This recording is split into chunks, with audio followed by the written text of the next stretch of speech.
semuanya, Assalamualaikum warahmatullahi wabarakatuh. Kembali lagi di YouTube channel aku, Lista Aisyah.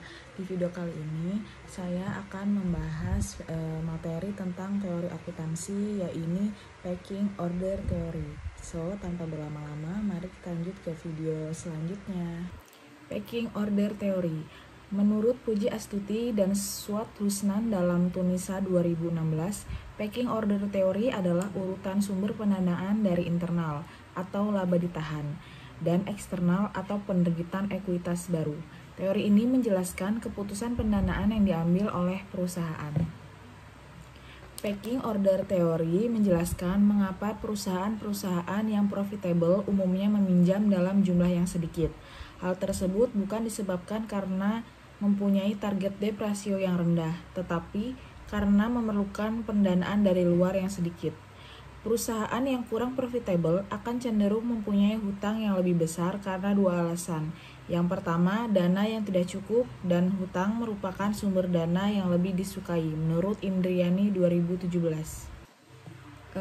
Packing order theory memiliki dua aturan bagi dunia praktik. Yang pertama, penggunaan pendanaan internal, yaitu manajer tidak dapat menggunakan pengetahuan khusus tentang perusahaannya untuk menentukan jika hutang yang kurang beresiko mengalami misprice atau terjadi perbedaan harga pasar dengan harga teoritis, karena harga hutang ditentukan semata-mata oleh suku bunga pasar. Yang kedua, menerbitkan sekuritas yang resikonya kecil, yaitu walaupun investor khawatir salah menentukan harga hutang dan saham, kekhawatiran investor lebih besar dalam menentukan harga saham. Ditinjau dari sudut pandang investor, hutang perusahaan masih memiliki resiko yang relatif kecil dibandingkan dengan saham. Karena jika kesulitan keuangan, perusahaan dapat dihindari, investor hutang masih menerima pendapatan yang tetap. Dengan demikian, packing order theory secara tidak langsung menyatakan bahwa jika sumber dana dari luar perusahaan diperlukan, perusahaan pertama harus menerbitkan hutang sebelum menerbitkan saham. Hanya ketika kapasitas perusahaan untuk menggunakan hutang sudah mencapai maksimal, kemudian perusahaan mempertimbangkan menerbitkan saham. Di sini saya akan mencontohkan variabel yang menggunakan packing order theory, yaitu contohnya adalah profitabilitas. Menurut packing order theory, perusahaan-perusahaan mempunyai preferensi menggunakan sumber dana internal, kemudian hutang, dan terakhir adalah melalui stock issue.